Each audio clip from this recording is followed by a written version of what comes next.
Gennady Pak, fondateur de la start-up J'Explore, est avec nous. Bonjour. Bonjour. Bienvenue dans Smart Education. J'Explore, je le disais tout à l'heure, accompagne les jeunes dans la découverte du monde professionnel grâce à la réalité virtuelle. Vous nous avez amené le casque d'ailleurs, il est juste là. Ma première question est simple. Comment vous est venue l'idée d'appliquer la VR à la découverte des métiers ? Alors aujourd'hui, dans le secteur de l'orientation et la découverte des métiers, aujourd'hui, on fait face depuis pas mal d'années à des problématiques sur la relation école-entreprise. Donc côté entreprise, nous avons une crise de l'attractivité des métiers, une crise des métiers en tension, et c'est une situation qui va s'aggraver de plus en plus dans les années à venir. Les dernières études de France Stratégie disent que 56%, donc à peu près un métier sur deux, des métiers en tension verraient sa situation s'aggraver dans les années à venir. Ça, c'est côté entreprise. Donc, il faut renouveler la manière d'attirer les jeunes, attirer les publics vers des métiers essentiels, en fait, qui poussent notre économie à exister, en fait. Côté entreprise, côté école, on est plutôt sur une nouvelle forme d'éducation et d'orientation. Avant, nos parents, ils avaient un seul métier toute leur vie. Maintenant, on est plutôt à 5 à 13 fois de changement de parcours dans notre carrière. Donc, ça change beaucoup. Donc la connaissance des métiers devient très importante. Et aujourd'hui, quand on interroge les jeunes, ils connaissent au maximum 10 métiers, dont ceux de leurs parents. Dont l'intérêt justement de leur faire découvrir plein de métiers.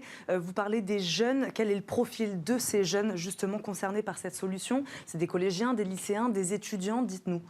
Alors avec J'Explore, nous accompagnons les jeunes à partir de la 5e, donc 5e, 4e, 3e, côté collège, sur vraiment la thématique de la découverte des métiers, des lycéens notamment sur la voie professionnelle, pour les orienter vers des métiers porteurs par rapport à leur filière, et puis des publics jusqu'à 25 ans qui ont subi des parcours de décrochage dans les missions locales, dans les associations spécialisées, pour les raccrocher en fait à des parcours professionnels, que ce soit à travers des filières courtes ou des filières plus longues, notamment sur de nouveaux métiers.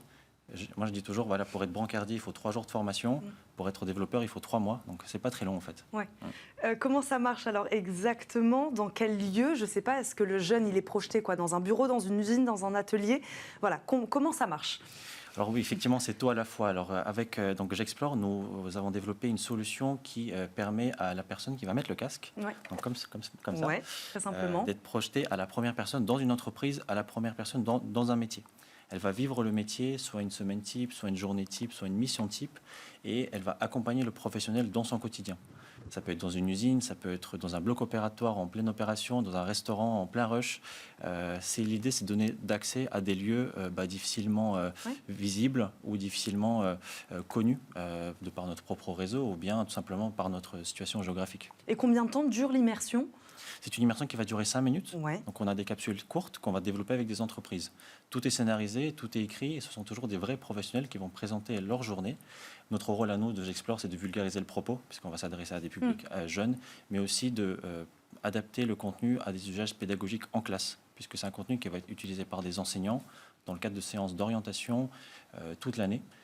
Donc on va coupler ça. Parce qu'aujourd'hui, vous intervenez dans les écoles, dans les établissements, c'est ça, en partenariat donc avec les enseignants, c'est ce que vous dites. Tout à fait, voilà. Une fois que le contenu est développé, on va l'intégrer dans un catalogue global. Donc aujourd'hui, on a 80 métiers dans une vingtaine de secteurs professionnels. Et pour chaque métier, nous avons des ressources pédagogiques, des fiches métiers, des fiches secteurs, des fiches formation, des trames pour les enseignants, parce que les enseignants aussi, ils ne connaissent pas forcément bien tous les métiers du monde. Voilà. C'est le but aussi de les équiper, de les outiller. Et eux, ils vont les déployer dans le cadre de leurs actions. Des forums métiers, des séances d'orientation toute l'année en classe, d'accompagnement des publics aussi à besoins particuliers comme les SECPA ou les 3e prépa métiers. L'idée, c'est que chaque élève puisse y accéder à travers des formats d'ateliers. Donc on a des valises, des kits de 15 casques. Un enseignant va pendant 1 heure déployer son atelier pour découvrir par exemple 4 à 5 métiers de différents secteurs. 80 métiers, vous parliez tout à l'heure des métiers en tension, les métiers qui sont en tension de recrutement.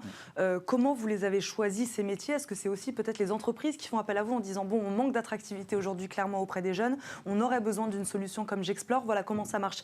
Est-ce que vous vous dites nous, il nous faut un panel assez large, et puis il y a des entreprises qui viennent toquer à votre porte en vous disant nous, ça nous intéresse ? Complètement, c'est un double modèle. On va travailler tout d'abord avec les entreprises, et là c'est vraiment à un niveau national sur notamment des études prospectives sur les métiers de demain, les métiers en tension, on va les identifier. Exemple, électromécanicien dans le secteur du verre ou chaudronnier-soudeur dans le secteur du nucléaire. Donc c'est des métiers très spécifiques et c'est ça les métiers de demain. On va les identifier, on va en créer des capsules immersives Et ensuite, on va les déployer sur tous les événements à l'école et en dehors de l'école. Ça, c'est la première partie de notre activité. Et toute la deuxième partie, c'est effectivement toutes les actions avec le public scolaire. 80 métiers, à terme, il y en aura combien ? Nous, on vise simplement 100 métiers aujourd'hui, à l'année 2023. On n'est pas dans un objectif de viser tous les métiers référencés dans Pôle emploi. Il y en a à peu près 400. L'idée, ce n'est pas de rentrer dans un catalogue trop élargi, parce que quand il y a trop de choix, ça tue aussi le choix, comme on dit. Donc on est là surtout pour leur pousser des thématiques et des secteurs et des métiers en lien avec leur projet personnel.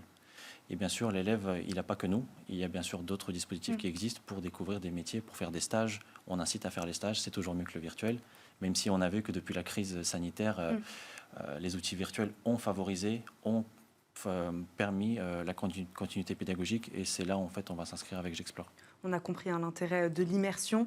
Une question bonus que je vais poser à tous mes invités cette année, Gennady Pak. Quel est selon vous le modèle éducatif idéal ? Et on terminera là-dessus. Pour moi, le modèle éducatif idéal, ça serait où chaque métier, que ce soit des métiers artisanaux, des métiers très intellectuels ou des métiers manuels, auraient tous le même niveau dans notre société. Soit valorisés de la même manière ? Tout à fait. Voilà. C'est une belle réponse. Merci beaucoup, Gennady Pak, d'avoir répondu à nos questions, de nous avoir présenté votre start-up, la start-up J'Explore. On l'a compris, partir à la découverte du monde professionnel grâce à la réalité virtuelle. Merci beaucoup de nous avoir accompagnés. Merci beaucoup. Merci à vous de nous avoir suivis. On se retrouve évidemment très très vite sur Bismart dans un nouvel épisode de Smart Éducation. À très vite. Ciao.